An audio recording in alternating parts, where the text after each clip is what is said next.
नमस्ते दोस्तों। जैसा कि हम सभी जानते हैं, आजकल हमारा देश कोरोना महामारी के संकट से जूझ रहा है और आजकल ब्लैक फंगस चर्चा का विषय बना हुआ है। तो इस वीडियो के माध्यम से हम जानते हैं कि ये ब्लैक फंगस क्या है, इसके लक्षण क्या हैं और इसका उपचार कैसे किया जा सकता है। सबसे पहले तो ये जानते हैं कि ये ब्लैक फंगस यानी म्यूकरमाइकोसिस कोई नई बीमारी नहीं है। यह हमारे वातावरण में पहले से ही मौजूद है, पर इंसान के शरीर में प्रवेश करके तभी बीमारी पैदा करती है जब उसकी इम्यूनिटी या रोग प्रतिरोधक क्षमता काफ़ी कम हो जाती है। ऐसा हमें कोविड की बीमारी में देखने को मिल रहा है, जिसमें उस व्यक्ति की रोगों से लड़ने की क्षमता काफ़ी कम हो जाती है। तो वे मरीज़ जो हॉस्पिटल में काफ़ी समय से एडमिट हैं, जिनको सप्लीमेंटल ऑक्सीजन या इंट्यूबेशन या वेंटिलेशन पर हैं, या फिर जिनका लंबे समय से स्टेरॉइड्स चल रहे हैं, वो इसके हाई रिस्क ग्रुप में आते हैं। और वे मरीज़ जिनको डायबिटीज़ है, जिनकी शुगर कंट्रोल नहीं हो रही है दवाइयों से भी, या फिर स्टेरॉइड के इस्तेमाल से उनकी शुगर बढ़ जाती है, वो इसकी हाई रिस्क कैटेगरी में आते हैं। और वे पेशेंट जिनको कोई और इम्यूनो कॉम्प्रोमाइज्ड बीमारी हो, जैसे कि कैंसर हो, कीमोथेरेपी चल रही हो, ऑर्गन ट्रांसप्लांट हुआ हो या कोई रीसेंट सर्जरी हुई हो, उनको होने का खतरा ज़्यादा होता है। तो उसमें ध्यान देने वाली बात है कि जो स्टेरॉइड है वो हमें बहुत ही सावधानी से इस्तेमाल करना चाहिए, खासकर उन मरीज़ों को जिनको मामूली से लक्षण हैं या फिर वो घर में ही दवाइयों से ठीक हो रहे हैं। उनको स्टेरॉइड बिना डॉक्टर की सलाह के या बिना एक्सपर्ट ओपिनियन से खुद से नहीं लेना चाहिए। और डायबिटीज़ में भी इंसान के शरीर की इम्यूनिटी कम हो जाती है, तो इसका खतरा ज़्यादा बढ़ जाता है। अब आते हैं इसके लक्षणों पर। इसको हम मेडिकल भाषा में राइनो ऑर्बिटल सेरेब्रल म्यूकरमाइकोसिस कहते हैं। यानी राइनो यानी नाक, ऑर्बिटल आँख और सेरेब्रल यानी दिमाग। ये तीन हिस्सों को ये सबसे ज़्यादा प्रभावित करता है। इसके अलावा फेफड़े और पेट वगैरह को भी इसके लक्षण पाए गए हैं।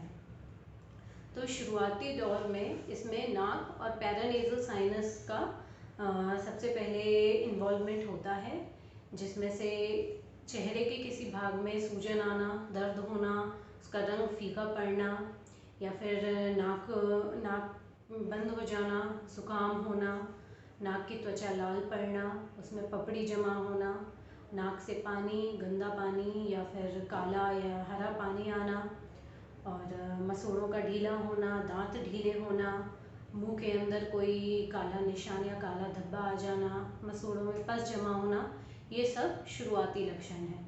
इसके बाद जब ये बीमारी थोड़ी बढ़ती है तो ये आँख में लक्षण दिखाती है, जिसमें नज़र का कम होना, आँख में सूजन आना, पलकों का झुक जाना या आँख का आकार बड़ा हो जाना, वो बाहर को निकलना उसका, जिसको हम मेडिकल भाषा में ऑर्बिटल सेलुलाइटिस कहते हैं, ये इसके लक्षण होते हैं। तो शुरुआत में ही जब पानी, अगर आपकी आँख से पानी आता है या लाली होती है या थोड़ा दर्द होता है, तो जल्द से जल्द अपने आँखों के डॉक्टर से सलाह लीजिए और समय पर इलाज कराइए। नहीं तो अगर ये बढ़ जाता है और आँख बाहर निकल आती है तो ऑपरेशन करके पूरी आँख को हटाना ही पड़ जाता है। और फिर जब बीमारी और आगे बढ़ जाती है तो ये हमारे दिमाग में प्रवेश कर जाता है फंगस। तो उस केस में इसका मृत्यु दर लगभग 90 से 100% पहुंच जाता है। अब आते हैं इसके उपचार पे। ये एक मल्टी डिसिप्लिनरी अप्रोच है, जिसको हम टीम वर्क भी कह सकते हैं। इसमें जनरल फिजिशियन या endocrinologist, ophthalmologist, oculoplastic surgeon, ENT specialist, ये सब मिलकर इसका उपचार करते हैं। और एक बात ये ध्यान रखने वाली है कि इसके शुरुआती दौर में ही लक्षण को हमें पहचानना होगा। अगर ये डिज़ीज़, ये बीमारी अगर आगे बढ़ जाती है तो इसका उपचार काफ़ी मुश्किल हो जाता है और मृत्यु दर भी काफ़ी बढ़ जाता है। और इसके जो एंटी फंगल ड्रग्स हैं, जो दवाइयाँ इसके विरुद्ध काम करती हैं, वो आजकल मार्केट में आसानी से मिल भी नहीं रही हैं। वे बहुत महंगी आती हैं और कुछ एक दो ड्रग्स ही हैं जो इसके विरुद्ध कारगर हैं। तो इसलिए शुरुआती लक्षण पहचानिए।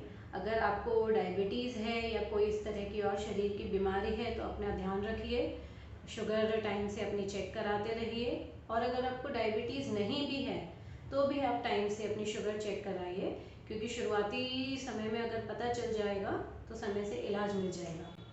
और इसमें ध्यान रखने वाली बात यह है कि वे मरीज़ जिनको मामूली से लक्षण थे या फिर वो घर में ही ठीक हो गए हैं और उनको कोई और बीमारी नहीं है, उनको ब्लैक फंगस होने का खतरा काफ़ी कम होता है। इसलिए घबराने की आवश्यकता नहीं है और अपना ध्यान रखिए। धन्यवाद।